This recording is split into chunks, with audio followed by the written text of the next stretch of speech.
नाय निर्दूत करिलात्मने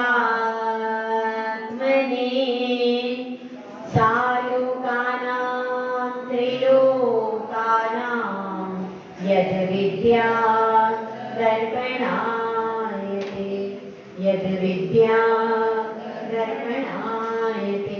पंच परमेश्वरी भगवान की जय। 1008 श्री आदिनाथ भगवान की जय। परम पूज्याचे श्री आदि सागर जी महाराज की जय। परम पूज्याचे श्री महावीर महाराज की जय। परम पूज्याचे श्री विमल सागर महाराज की जय। परम पूज्याचे श्री तपस्वी सम्राट सन्मति सागर महाराज की जय। परम पूज्याचे गुरु सुंदर सागर महाराज की जय। ऐसा में विश्व धर्म की जय।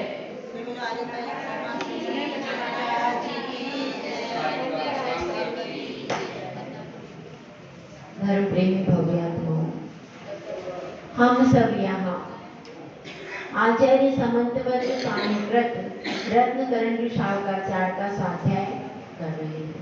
कितने श्लोक हो चुके भाई? 3? चौथा भी हो गया है। 5वें नंबर का श्लोक चलेगा। आपते नोचिन दोषिन। कौन सा है चौथा नंबर का? वो पूरा हो गया, उसका विश्लेषण आगे बताएंगे। 5वें नंबर का श्लोक निकाल लीजिए। आपते नोचिन दोषिन निकाल लिया सबने? आपते नोचिन दोषेन सर्वज्ञे नागमेशिना भवितव्यं नियोगेन नान्यथा ह्याप्तता भवेत्। अब इसमें क्या कहना चाहते हैं?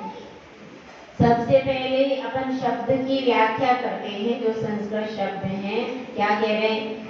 आपते नोचिन्न दोषिन। आप्त कौन होगा? जिसमें सारे दोष नष्ट हो गए। छिन्न भिन्न बोलते हैं ना शांति धारा में। इसका मतलब क्या है? नष्ट, नष्ट हो जाना। तो छिन्न हो गए हैं, जिसके सारे दोष कैसे हो गए? छिन्न हो गए, नष्ट हो गए। वो कौन होगा? हमारा आप्त होगा। छन्न नहीं है, वो छन्न शब्द है। छन्न, आपते नो छिन्न, छिन्न शब्द है। छिन्न, छिन्न शब्द है। छन्न शब्द नहीं है। आपते नो छिन्न शब्द।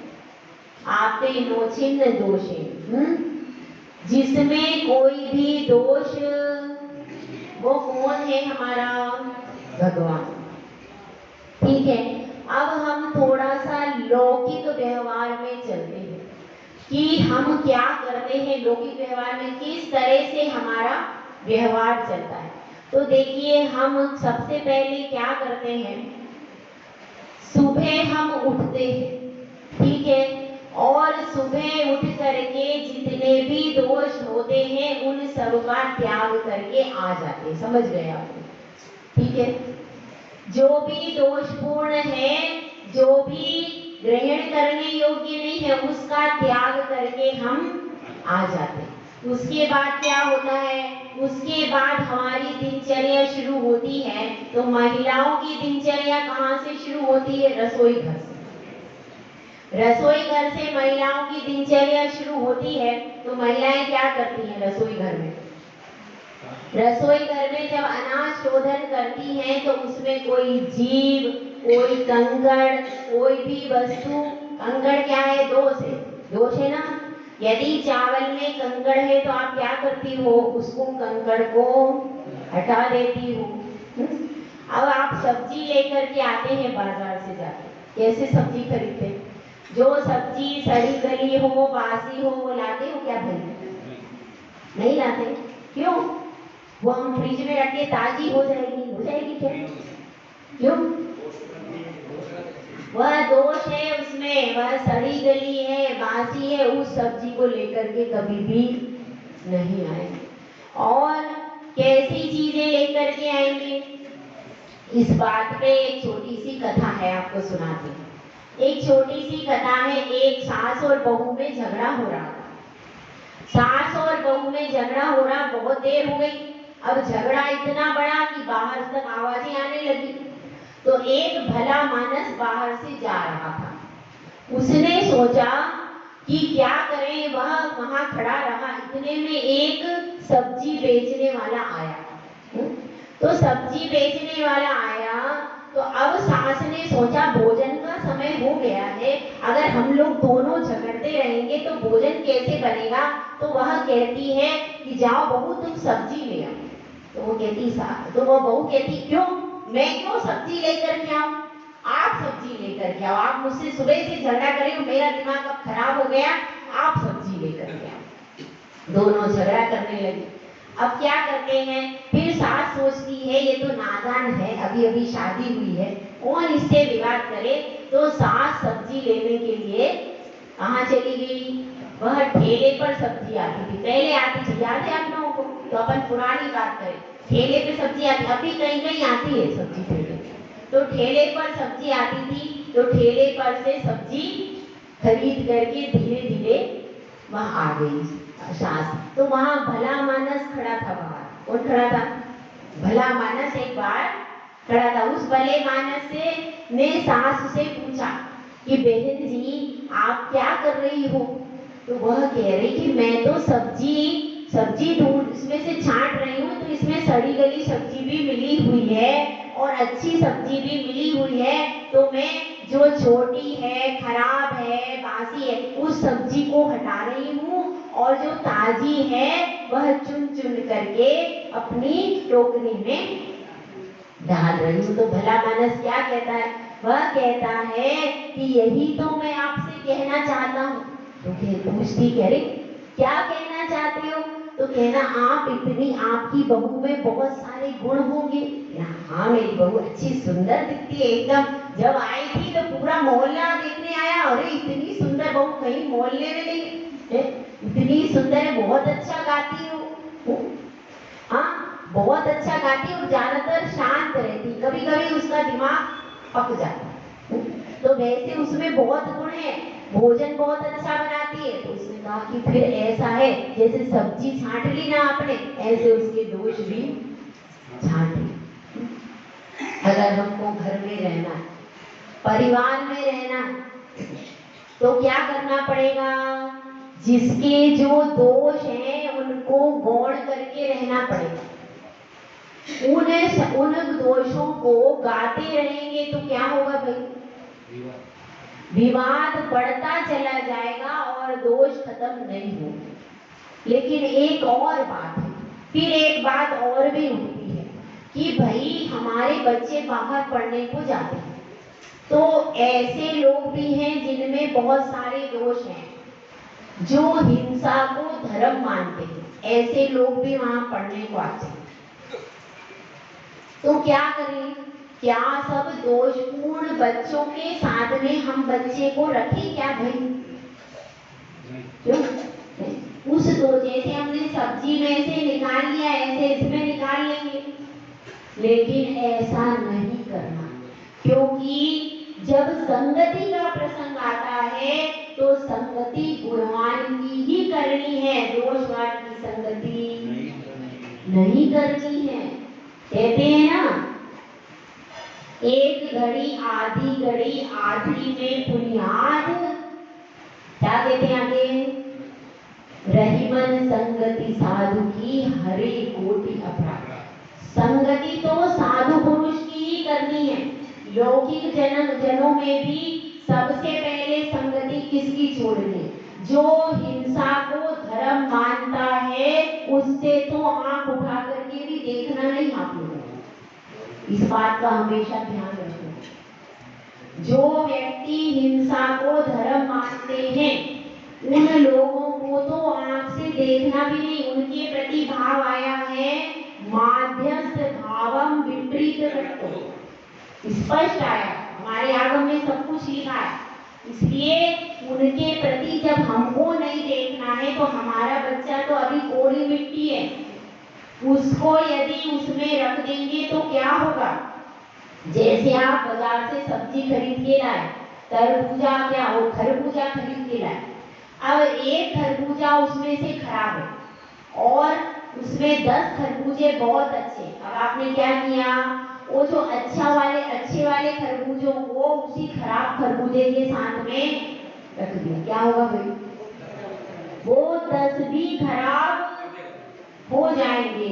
तो क्या करना पड़ेगा, उस जो दोषपूर्ण खरबूजा है उसको अलग रख सकते हो आप, लेकिन उन खरबूजों के साथ में रखोगे क्या, बताओ, नहीं रखोगे।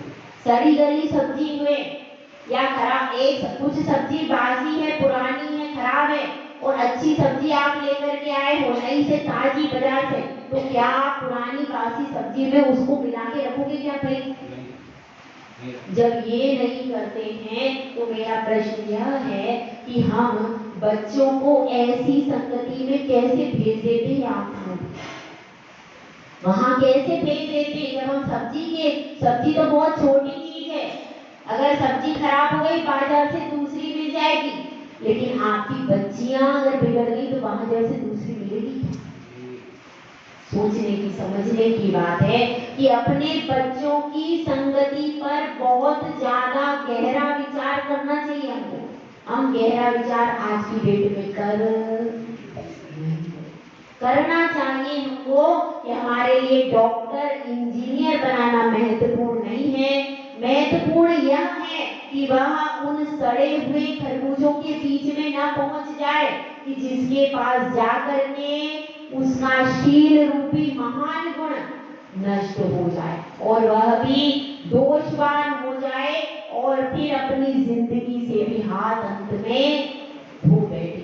तो इसलिए हमको प्रयास अभी क्या करना है, वर्तमान में सबसे ज्यादा आवश्यकता क्या है कि हम 10 अच्छे खरबूजे हैं तो उसको सड़े गले खरबूजे में के साथ उन 10 अच्छे खरबूजों को न रखें। समझ में आ रही है आपको बात? संगति पर बहुत ज्यादा ध्यान देने की जरूरत है। और मोबाइल भी ऐसा है, उसमें गुण भी है, उसमें दोष भी है।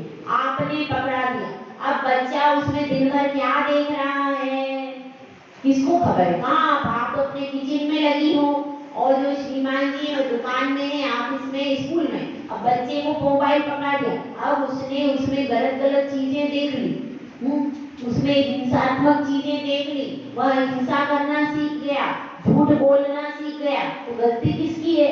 मोबाइल की गलती। मोबाइल खराब नहीं है, मोबाइल खराब नहीं है, मोबाइल को देने वालों की गलती है कि आपने उसको पकड़ाया क्यों।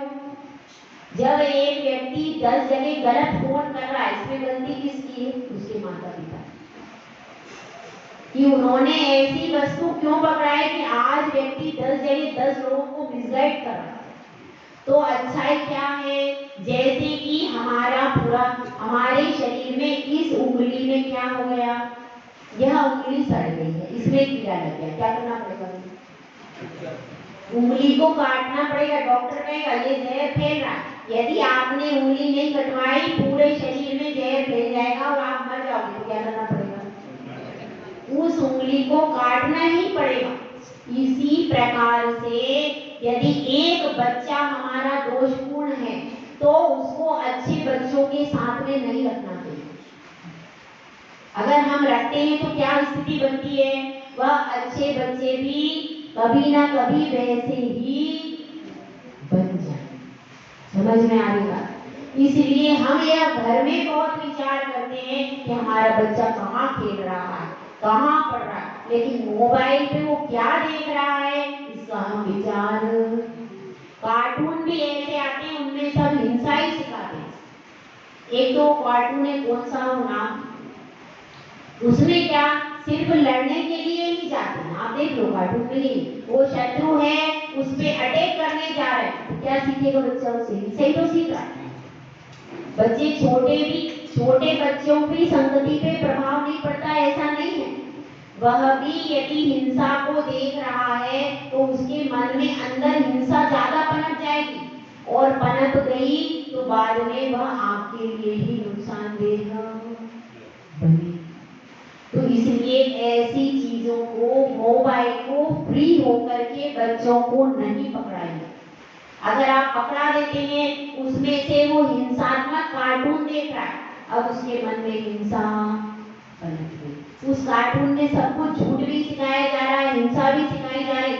ऐसे ऐसे गेम हैं जिसको खेलो और इतने व्यक्ति उसमें मर जाते हैं। शूट करने का गेम है, ये बॉल को शूट करो, कोई व्यक्ति को शूट करो, ऐसे ऐसे गेम उसमें आपने दे दिया। क्या है, हम काम कैसे करेंगे? बच्चे को पकड़ा दिया, पकड़ा तो दिया, एक दिन नहीं पकड़ाओगे बच्चे कितने दिन रोएगा, कितने दिन भोजन नहीं करेगा?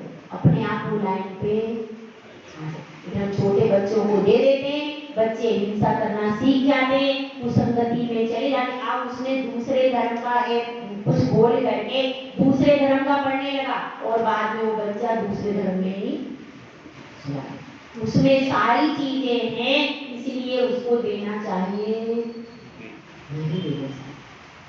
वह देने योग्य नहीं है। आपके बच्चे दिन भर उसमें जो चाहे व्हाट्सएप पर खोल के कुछ भी पढ़ सकते हैं और कुछ भी कर सकते हैं। इसलिए हमारे लिए कुसंगति से बचाना है, दोषों से बचाना है अपने बच्चों को, बताना है कि नहीं, तो मोबाइल से भी बचाना, क्योंकि उनमें अभी इतना विवेक नहीं है आपके बच्चों में जो आपके, क्योंकि बच्चों में ये परेशानियां कहाँ से शुरू होती है?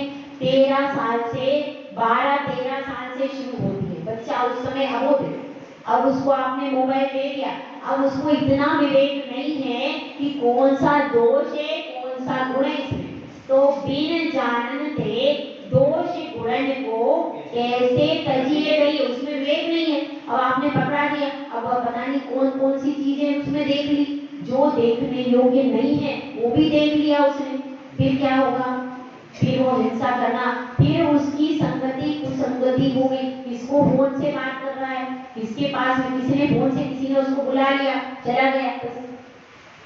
इसलिए मोबाइल तो बाद में ही देना चाहिए, जब बच्चे परिपक्व हो जाएं, जब बच्चे, आपको पूरा विश्वास हो जाए कि हमारा बच्चा, और एक घर है ऐसा, कलिंजरा में एक घर, वहां पर क्या करते, 10 बजे के बाद मोबाइल नहीं चलाना और शाम को बैठकर मोबाइल चेक करते होंगे पिताजी, किस किसके नंबर इसमें फीड है। हर घर में अपने बच्चों के मोबाइल चेक होना चाहिए कि हमारी बच्ची ने, और पूछना चाहिए किसका नंबर है, ये नंबर कहाँ से आया, पूछते। वहां पर उसके पिताजी रोज बैठकर मोबाइल चेक करते हैं किस किस के नंबर हैं, किससे बात हो रही है, कौन आ रहा है, कौन जा रहा है। ऐसी स्ट्रिक्टनेस पहले होती थी, अब होती है क्या? अब नहीं। तो ये सबसे ज्यादा बिगाड़ने में कारण क्या है कि हम छोटे नासमझ बच्चों को मोबाइल पकड़ा देते हैं और उसके कारण सारे दोष उनमें प्रवेश। अब उनको नहीं लगता है कि हमको सुबह उठना चाहिए, मंदिर जाना चाहिए, ऐसा क्यों नहीं लगता? हमने मोबाइल पकड़ाया इसी के कारण। अगर हम जिनवाणी पकड़ाते ना तो वो कहते हमें मंदिर जाना चाहिए। सही है कि गलत है? हमने दोषपूर्ण चीज उनको पकड़ा दी, उसमें कोई जिनवाणी की बातें पूरी नहीं आती हैं, उसमें दोष ही ज्यादा है। और व्हाट्सएप पर बच्चा कुछ भी खोल करके कुछ भी देख लेता है और उसको लगता है मोबाइल ही सब कुछ है, यही हमारी दुनिया है, खाओ पियो और सो जाओ, बस यही उनकी दुनिया है। धर्म के बारे में आपने जीरो सिखाया है, मंदिर क्यों जाना चाहिए बच्चों को पता ही नहीं होगा। किसी बच्चे से पूछ रहे मंदिर क्यों जाना चाहिए, आप ही बता दो मंदिर क्यों जाना चाहिए। किसी बच्चे को पता है आज तक क्यों जाना चाहिए मंदिर? मंदिर जाने से क्या फायदा?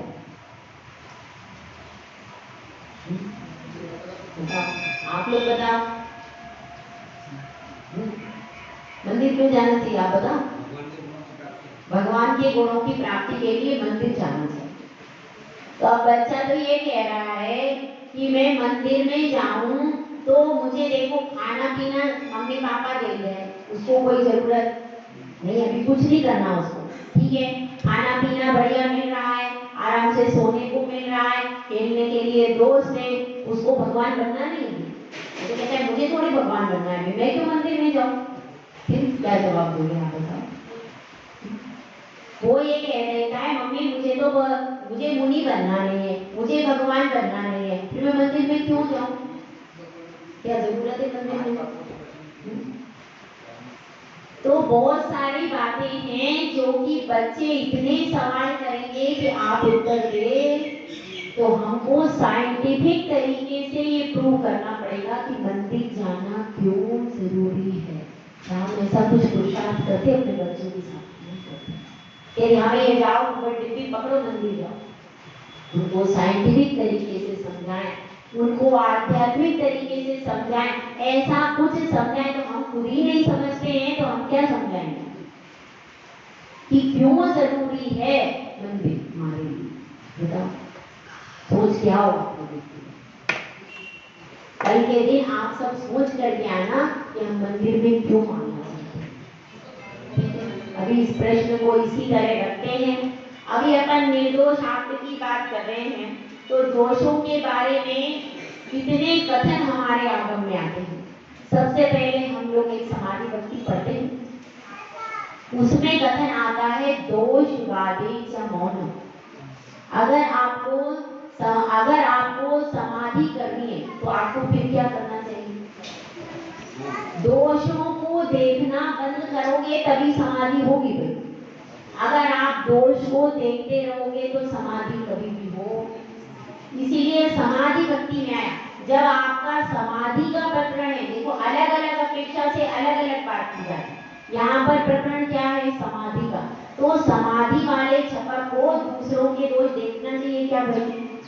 अगर वह छपक दूसरों के दोष देखेगा, अरे इसमें क्रोध है, इसमें मान है, इसमें माया है, इस तरह से देखता रहेगा और इसमें ये कमी, उसमें वो कमी, तो वह समाधि कर ही। समाधि के समय दूसरों के दोष नहीं देखना। समाधि के समय क्या करना है? समाधि के समय अपनी आत्मा के गुणों पे दृष्टि रखना है। आत्मा के गुणों पर दृष्टि रखेगा वो समाधि करेगा। जो दूसरों के दोषों को देखेगा वो समाधि नहीं करेगा। या तो अपनी आलोचना, अपने दोषों पे दृष्टि रख सकता है, लेकिन पर के दोषों पर यदि दृष्टि रखता है तो समाधि कभी भी तीन काल में संभव नहीं। इसीलिए 5 बार दिन में हमारे जब समाधि भक्ति आते करते हैं तो उसमें आया दोषवादे च मौन। समाधि के लिए जितने भी दोष हैं उन सब में मौन धारण करना पड़ेगा, तब जाकर के आपकी समाधि होगी। तो ये समाधि का प्रकरण है। और लोक व्यवहार में क्या प्रकरण है? माध्यस्थ 4 प्रकार की भावनाएं हैं अपनी। सत्वेषु मैत्रीम, गुणेषु प्रमोदम, क्लिष्टेषु जीवेषु कृपा परत्वम, माध्यस्थ भावम विपरीत। जिनमें दोषों का समूह है, ऐसे जो जीव हैं, ऐसे जो देव हैं, ऐसे जो गुरु हैं, जिनमें हमें स्पष्ट ही दोष दिखाई दे रहे, तो भाई क्या करो? उनसे भी संवाद, उनकी तरफ आंख उठा करके भी देखना, पीठ कर दो, उनकी तरफ बिल्कुल माध्यस्थ हो जाओ, ना प्रशंसा करो ना निंदा करो, एकदम साइड। अगर हम सांप को छेड़ेंगे तो क्या होगा भैया? काट ही लेगा, और क्या?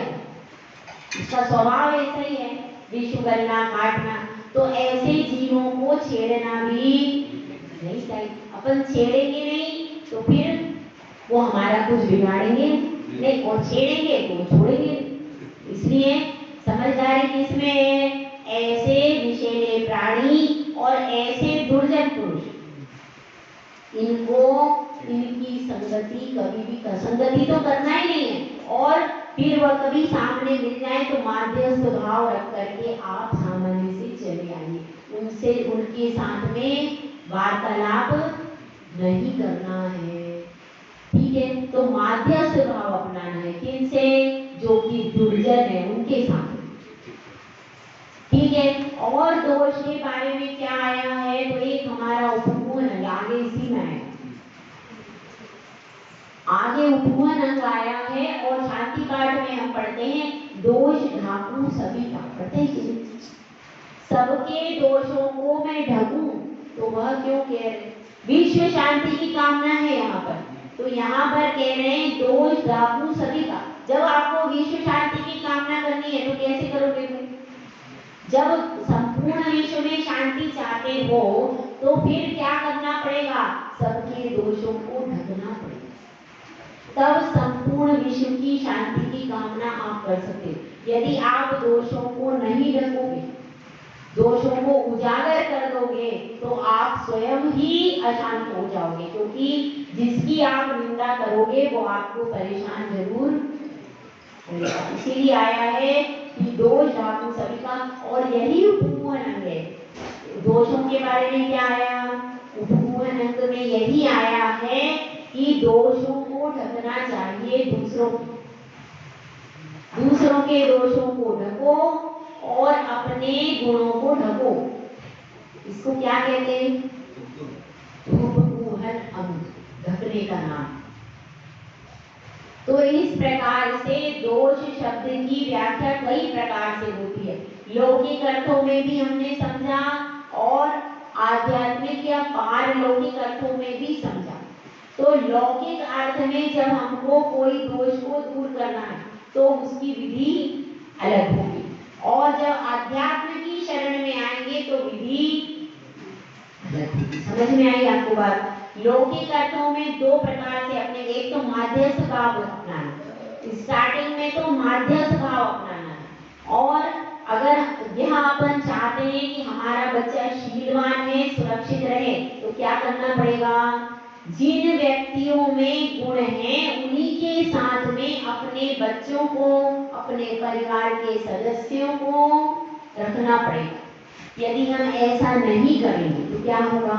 हमारा बच्चा दोषपूर्ण वातावरण में, दोषपूर्ण लोगों के साथ में जाकर वह स्वयं भी दोषपूर्ण बन जाए। इसलिए सबसे पहले संगति पर ध्यान देना कि संगति दोषवान की नहीं करे। और जब हम आध्यात्मिक संदर्भों में आ जाते हैं तो सर्वोत्तम क्या है? दोषवादी चमो, इस सर्वोत्तम कथन है। जब भी आप दोष देखो तो मौन, पहले तो मौन पूर्वक देखो वास्तव में दोष है कि नहीं। मौन पूर्वक देखना चाहिए, एकदम से नहीं, हमको तुरंत अटैक करना नहीं चाहिए। कोई भी चीज हम सबसे पहले ध्यान से देखो कि यहाँ पर यह दोष है कि नहीं। पहले मौन पूर्वक उसको देखो और उसके बाद अपने को लगता है कि सामने वाले से हम कहेंगे तो वह सुन लेगा, तो उससे दोष की चर्चा करो। और अगर आपने को ऐसा लगता है कि वह सामने वाला सुन के और हमारे ऊपर ही अटैक करेगा तो उससे ना कहना ही बेहतर। घर के बाहर तो यही परिस्थिति को फॉलो करना पड़ेगा, और घर के अंदर है तो उसको प्यार से डांट के किसी भी तरह से दोषों को निकलवा करके उसको शुद्ध करना आपका कर्तव्य है।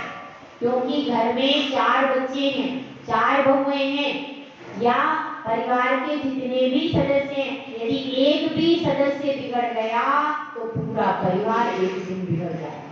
इसीलिए सर्वोत्तम क्या है? उसको पहले सुधारो, और अगर वो नहीं सुधर पा रहा है तो उसको अपने परिवार से अलग रख दो। सड़े हुए खरबूजे को अच्छे खरबूजों के साथ में रखना। तो इसी तरह से क्या करना है? दोष उत्पन्न होने पर तुरंत अटैक नहीं करना। सबसे पहले अगर आप चाहते हो कि दोष दूर हो जाए, चाहते हो ना, पहले उसकी पूरी तहकीकात करो, CID निकालो कि वास्तव में यह दोष है या नहीं। तरह तरह से अपने अन्वेषण से पहले पता करो वास्तव में दोष है कि नहीं। और जब आपको प्रूव हो जाता है तब भी सर्वप्रथम तो प्रिय वचनों से निराकरण करना पड़ेगा। पहले प्रिय वचनों का प्रयोग करो, प्रेम से उसको समझाओ। जब प्रेम से नहीं मानता है तो फिर अलग अलग विधियां अपनाई जाती, लेकिन कैसे भी करके अपने अच्छे बच्चों को कुसंगति में रखना। इसी प्रकार से समाज में भी व्यवस्था होती है। यदि समाज में कोई एक व्यक्ति है जिसमें कुछ दोष उत्पन्न हो गया तो क्या करते हैं? उसको भी सभा में बड़े मंच पे बिठा जाता है? नहीं जाता। उसमें कुछ दोष उत्पन्न हो गया है तो उसको सभा में प्रमुख के रूप में नहीं रखा जाता, पीछे बैठा रह सकता, लेकिन उसको प्रमुख पात्रों में नहीं रखा जाता, उसको मंच पर नहीं बुलाया जाता, उसका विशेष सम्मान आदि किया नहीं जाता। क्योंकि यदि हम आज उस दोषपूर्ण व्यक्ति का सम्मान करते तो कल क्या स्थिति बनेगी? कल ये स्थिति बनेगी कि ये लोग सोचेंगे कि देखो उस दोषपूर्ण का भी सम्मान होता है, तो हम भी गलती कर ले तो क्या? इस तरीके से सोचते। देखिए हम हर जगह दोष को छोड़कर चुनाव करते हैं। कहाँ पर? लौकिक जगत में। जैसे कि सबसे पहले हम विवाह करने के लिए जाते हैं। विवाह करने के लिए जाते हैं तो कई सारे प्रस्ताव देखते हैं और आपने सब कुछ सुना है, बहुत सारे ऑप्शन आपके पास हैं, कन्या आपकी सुंदर है, सुशील है और आप वर के लिए जा रहे हो और अब किसी ने बता दिया लड़का बहुत सुंदर है, बहुत अच्छा कमाता है, लेकिन क्रोधी स्वभाव का है, थोड़ा क्रोध बहुत ज्यादा है उसका, तो आप क्या करोगे? आप संबंध कभी भी, क्योंकि भैया क्रोधी स्वभाव है, बाद में मेरी लड़की को मारने लगा तो क्या है ना? भले ही कम पैसे वाला है लेकिन शांत स्वभाव का है, तो क्या कर लो? उससे संबंध कर लो। लेकिन क्रोधी स्वभाव के व्यक्ति के साथ में करोगे क्या संबंध? नहीं करो। तो अब हम बात ये करें कि ये हमारे कौन है? आप में क्या होना चाहिए?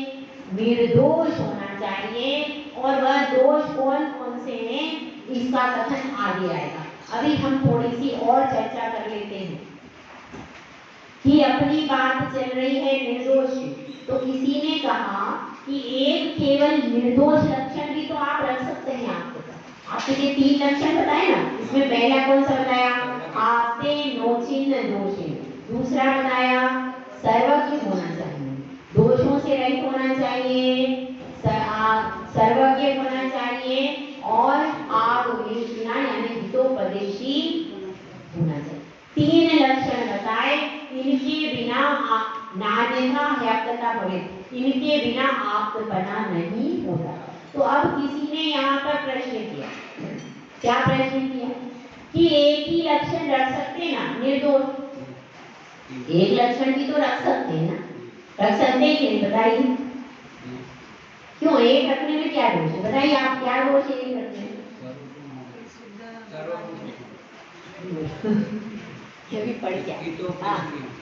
हाँ, अगर हम एक ही गुण रखें निर्दोष तो क्या बात आती है? बताओ आप, क्या बात आती है? क्यों नहीं कह सकते? उपदेश गुण में ऐसा हाँ बताओ। वितरागपना आ जाएगा, राग द्वेष तो दोष है, वो तो पहले ही चले जाएंगे। निर्दोष जो है उसमें राग द्वेष नहीं है, 18 दोष से रहित हो गया वो। तो फिर प्रश्न यह है जिसमें 18 दोष नहीं है वो अपना आप है, तो उसमें राग द्वेष भी नहीं है। निर्दोष का मतलब वितरागी ही है। वितरागी खाली कह दें, एक ही विशेषण कह दें तो क्या है? हाँ, हित का उपदेश नहीं देते तो वो कहेंगे उसी में सब हित का उपदेश देना गुण है कि दोष है? भाई गुण है, तो वो गुण है तो उसमें दोष में आएगा ही नहीं। और सर्वज्ञ होना गुण है कि दोष है? तो दोष में नहीं आ रहा ना, सर्वज्ञ का गुण है, हितोपदेशी गुण है, वो गुण में आ रहा है, दोष में नहीं आ रहा, दोष थोड़ी है वो। तो निर्दोष कह दो खाली, 3 रखने की क्या जरूरत है? बताओ। सम्यक दृष्टि, सम्यक दृष्टि गुण है कि दोष है? गुणों की चर्चा नहीं चल रही यहाँ, तो केवल दोष की बात चल रही है कि निर्दोष एक ही विशेषण के लिए 3 की जरूरत क्या है? किसी ने ये प्रश्न किया, तो अब इस प्रश्न का उत्तर आता है आप लोगों को? नहीं आता। हाँ रुको, अभी रुको, वो प्रकरण नहीं, आप थोड़ी देर लेट आई थी, आपको पता नहीं प्रकरण क्या था। अब यह बात चल रही, द्रव्य कितने भाई? 6 द्रव्य। इसमें देखिए शुद्ध और निर्दोष द्रव्य हैं, कौन कौन से? जीव नहीं, जीव तो नहीं है, जीव की बात नहीं चल रही यहाँ पर। अभी यहाँ पर किसकी बात चल रही है? द्रव्यों की बात चल रही है। तो जीव की बात, जीव में तो संसारी भी है, मुक्त भी है, दोनों प्रकार है। तो उसमें तो दोनों प्रकार के आएंगे, निर्दोष भी है, दोष भी है। तो जीव तो अपन ले नहीं सकते। दूसरा है धर्म द्रव्य, ये निर्दोष है, शुद्ध है, उसमें कोई दोष नहीं। तीसरा कौन सा है? अधर्म द्रव्य। चौथा कौन सा है? काल। और पांचवा कौन सा है? आकर्षण। यह द्रव्य सब शुद्ध हैं, ये कभी भी इनमें कोई दोष भी नहीं है। तो अब प्रसंग ये आ जाएगा कि यदि इनको निर्दोष कहते हैं तो यह चार द्रव्य भी निर्दोष है, इनमें कोई दोष नहीं है, बिल्कुल शुद्ध है, राग द्वेष भी नहीं है, कुछ भी नहीं है, तो यह फिर इनका प्रसंग आ जाएगा। तो ये अति व्याप्ति दोष आ जाएगा। अति व्याप्ति दोष का मतलब जो दोष लक्ष्य को छोड़कर अन्य में पाया जाता है उसको क्या कहते हैं? अति व्याप्ति दोष। तो जो लक्षण लक्ष्य को छोड़कर अन्य में पाया जाता है उसको क्या कहते हैं? अति व्याप्ति दोष। तो इस तरह से यदि हम एक ही विशेषण रखें निर्दोष, तो निर्दोष के चार द्रव्य भी निर्दोष है। और देखिए सिद्ध भगवान की निर्दोष है, तो यहाँ पर सिद्ध भगवान का कथन कर रहे हैं, क्या कर रहे हैं? यहाँ पर अनंत का कथन कर रहे हैं, लेकिन उसमें सिद्ध भी आ गए, अनंतानंद सिद्ध भी आ गए, और आकाश भी आ गया, धर्म भी आ गया, अधर्म भी आ गया, और काल भी आ गया। तो क्या हो गया? हमारा लक्ष्य तो अलग ही छूट गया और लक्षण और भी अन्य में घटित हो रहा। तो क्या हो गया? ये अति व्याप्ति दोष इसमें लग गया। तो जिसमें अति व्याप्ति दोष लग जाता है वह लक्षण सिद्ध नहीं होता, आपका लक्षण अन्य में पाया जा रहा है, जबकि पाया किसमें जाना चाहिए? एक में। तो इसके कारण उनको अकेले निर्दोष नहीं कह सकते। अब एक दूसरा व्यक्ति कहता है, क्या कहता है कि ठीक है आप अकेला निर्दोष मत करो, उसके साथ में आप सर्वज्ञ लगा दो। निर्दोष और सर्वज्ञ दो चीजें कहो तो भी तो कार्य सिद्ध हो जाता है। तो अब इसमें भी अति व्याप्ति दोष है। क्यों? क्योंकि सिद्ध भगवान निर्दोष भी हैं और सर्वज्ञ भी। तो अब अनंत का अलग से लक्षण घटित नहीं हो रहा, क्योंकि जो आप अनंत के लिए लक्षण बता रहे हो आपके के लिए, वह तो सिद्ध में घटित हो रहा। तो सिद्ध के बारे में कथन है क्या भाई? सिद्ध के बारे में कथन है, लेकिन आपका लक्षण लक्ष्य को छोड़कर अन्य द्रव्य में पाया जा रहा, इसीलिए आपका लक्षण घटित सिद्ध नहीं हुआ। तो इसलिए निर्दोष सर्वज्ञ दो विशेषण भी नहीं कह सकते, तीन ही कहने पड़ेंगे, तब जाकर के आपका पूरा कथन होगा। यानी निर्दोष कहो, वितरागी कहो, सर्वज्ञ कहो, के बाद तो प्रदेश, तीनों को घटित करना पड़ेगा, तब जाकर के क्या बनेगा? तब जाकर के आप बनेंगे। अब अपन थोड़ा सा बाहर से दर्शन कर ले अपने आप को। आपने दर्शन किए कभी भगवान के?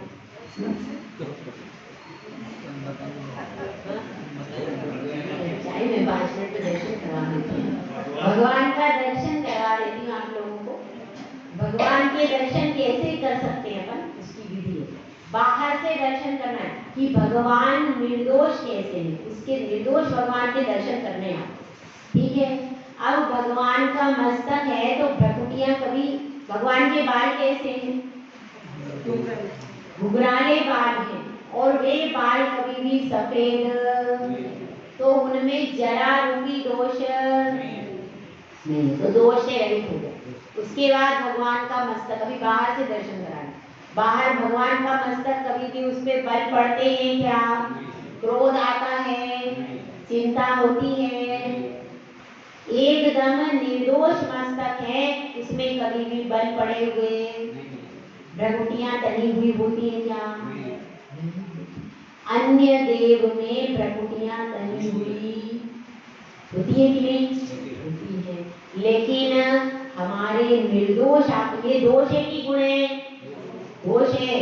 भ्रकुटियां तनी हुई होना, माथे पर बल पड़ जाना, ये सब क्या है भाई? दोष है। तो यह दोष हमारे भगवान में नहीं है। तो ये भगवान तुम धन्य हो, तुमने जरा को जीत लिया है, तुमने जरा के दोष को निराकृत कर दिया। और तुमने क्या कर दिया, तुमने क्रोध को जीत लिया, तुमने चिंता को जीत लिया है। तो यह क्रोध और चिंता कहाँ से व्यक्त होती है? हमेशा दिमाग, अपने को मस्तक से पता चलता है। एकदम भ्रकुटियां तन जाएगी तो क्या समझा भैया खुशे बन को जाना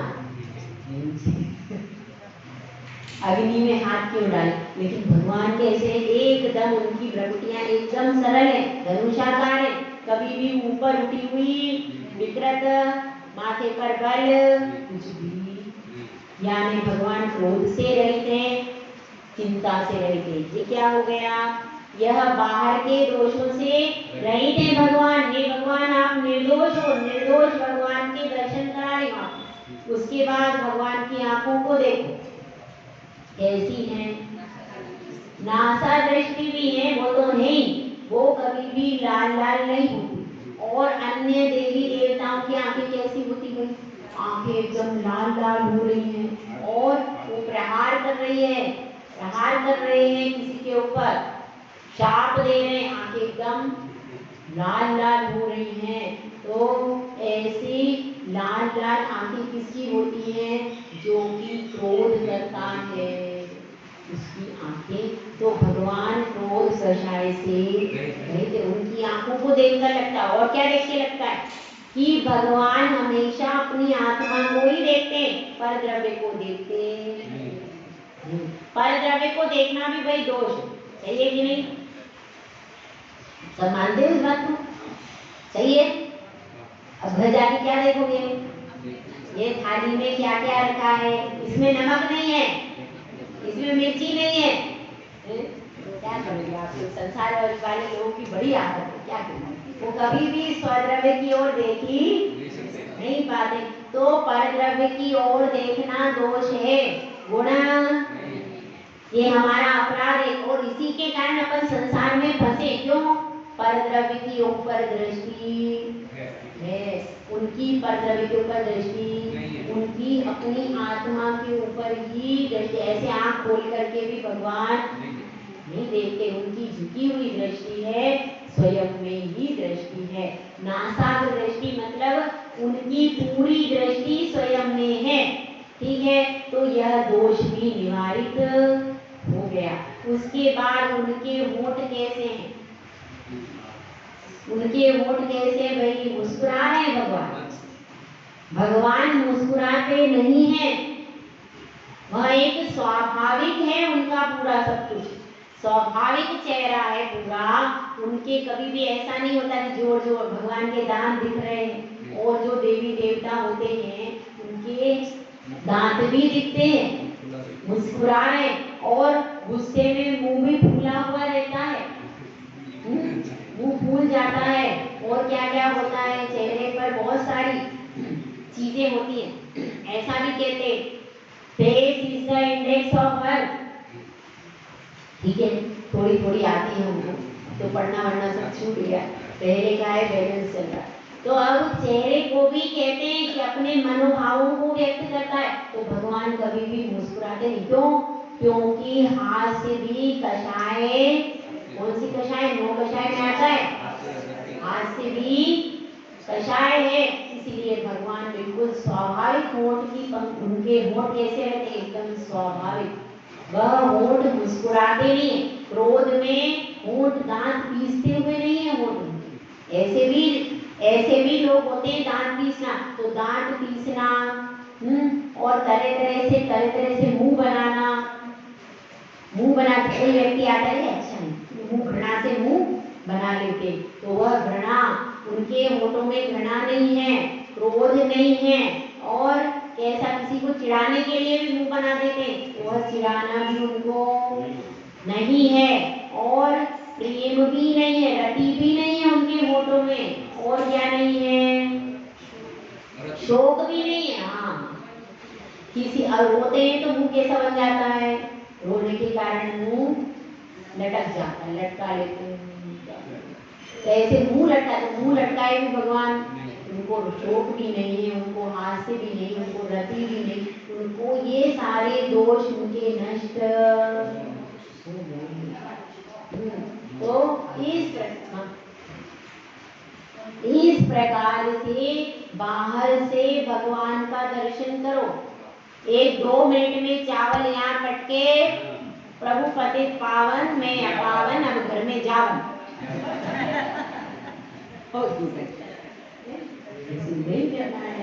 दर्शन इस तरीके से करो, निर्दोष परमात्मा का एक दिन दर्शन करो कि हे प्रभु कहाँ आप कहाँ मैं, देखो आपका देखो मस्तक कैसा है, कितना वो है, निर्मल है आपका मस्तक, उसमें बिल्कुल भी क्रोध कषाय नहीं है, चिंता नहीं है, कितना आंखें आपकी इतनी निर्मल है जिनमें राग भी नहीं है, द्वेष भी नहीं है, क्रोध भी नहीं है, माया भी नहीं है, लोभ भी नहीं है, कुछ भी नहीं, ऐसी निर्मल आपकी आंखें हैं और आप कर्तव्य को देख भी नहीं रहे, आपकी नासाग दृष्टि है और आपकी होंठ भी कैसे एकदम शांत मुद्रा है, कभी भी क्रोध नहीं है, इसमें भी राग आदि सारे दोषों से रहित आपका चेहरा, भगवान का चेहरा ऐसा है दोष से। तो ऐसे भगवान के दर्शन करके फिर विचार करो कि भगवान जैसे आप निर्दोष हो, हमारा चेहरा ऐसा कब बनेगा। हम ब्यूटी पार्लर में जाते 6 घंटे, ऐसा वो उस जैसा चेहरा कैसे बनेगा। अरे कभी ये सोचो कि भगवान जैसा कब बनेगा, कभी सोचा क्या हमने कि भगवान आपके जैसा मेरा चेहरा कब बनेगा, कभी सोचा क्या। ब्यूटी पार्लर में वो वहां फोटो लगी, उसके जैसा मेरा चेहरा बनना चाहिए, एकदम ऐश्वर्या राय जैसा। अब आपको ये नहीं पता है वो भी फुल टाइम मेकअप पोत के रहती है ऐश्वर्या, तब जाकर के वो अपने रूम से 1 मिनट को भी बिना मेकअप के बाहर नहीं निकल सकती। यदि वो निकल गई तो लोग डर जाएंगे, ऐसी स्थिति है। ये सब जितने भी मेकअप करते हैं पीछे से, तेजाब से, फाउंडेशन से सारा चेहरा अंदर से परतें जल जाती हैं, फिर वो बिना मेकअप के रह नहीं सकते। जो स्वाभाविक होता है इसमें जो रोम छिद्र होते हैं वह मेकअप से पैक हो जाते हैं, इसीलिए पूरी त्वचा अंदर से खाली पड़ती चली जाती है। इसलिए हमको क्या करना है, चेहरे को लेकर के ब्यूटी पार्लर में जाना छोड़ दीजिए, अपने चेहरे को भगवान से कंपेयर कीजिए कि भगवान मेरा चेहरा कब आपके जैसा बन जाए। कभी सोचा, अब सोचना जाके कल दर्शन करोगे, भगवान मुझे आपके जैसा चेहरा चाहिए, कैसे बनेगा, कैसे बनेगा। एकदम 5 मिनट के लिए यह तो सोचिए कि मुझे अब चेहरा कैसा चाहिए, भगवान आपके जैसा निर्दोष चेहरा मेरा कब बनेगा, कब मेरा चेहरा इतना निर्दोष हो जाएगा। केवल चेहरे की बात नहीं, आगे आपको पूरे शरीर को भगवान कैसे निर्दोष है, कैसे भगवान वितरागी पूरा दर्शन कराओगे, केवल चेहरे का दर्शन कराया, ऐसे दर्शन करना।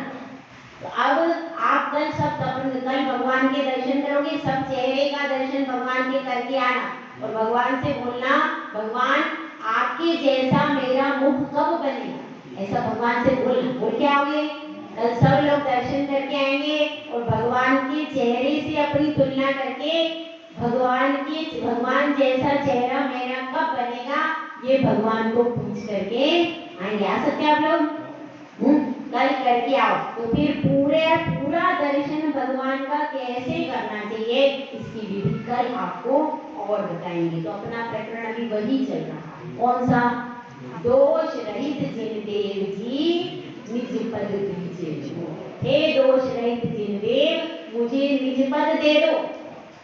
आप तो भगवान का केवल चेहरा ही ले लीजिए, अगर उस चेहरे का भी अनुकरण आपने कर लिया तो आपका जीवन सुधर जाएगा। देखिए आपका ब्यूटी पार्लर लेकिन छूट जाएगा, समस्या उसके बिना। आजकल कोई महिला बिना ब्यूटी पार्लर के नहीं रह सकती, नहीं रह सकती, आजकल संभव नहीं, असंभव है ना, कुछ चीजें असंभव होती है, जैसे गधे के सींग होते हैं, असंभव है वो, इसी तरह से ये भी असंभव चीज है ना, फिर भी अपन पहले की महिलाओं की कल्पना कर सकते हैं। तो अपने को यह समझना है कि आपते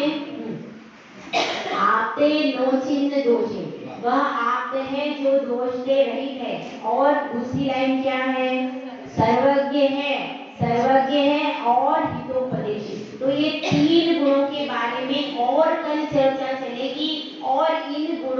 देख देख करके अपन परमात्मा का दर्शन भी करेंगे। कैसे करेंगे? अभी एक गुण से देखा, फिर परमात्मा का चेहरा सर्वज्ञता गुण से मैं बताऊंगी, अभी तो निर्दोष गुण से बताया। फिर कल आपको पूरे शरीर का भी निर्दोष चित्रण कैसे करना है, दर्शन की विधि क्या होना चाहिए वो बताऊंगी। 3 गुण से दर्शन कैसे करना चाहिए ये बताऊंगी, तो आप लोगों को कुछ ना कुछ नया मिलेगा। ठीक है, तो इसीलिए दर्शन करने के लिए, क्योंकि दर्शन करने के बाद आपको अनुभूति होना चाहिए कि जो मैं हूँ वो है भगवान। ये अनुभूति यदि नहीं होती, ऐसे ही चावल रख करके और पतित पावन पढ़कर जा रहे हैं तो अभी दर्शन किया। तो दर्शन एक नए तरीके से करने का कल अपन सब प्रयास करेंगे। जय बोला जय श्री सुंदर भगवान।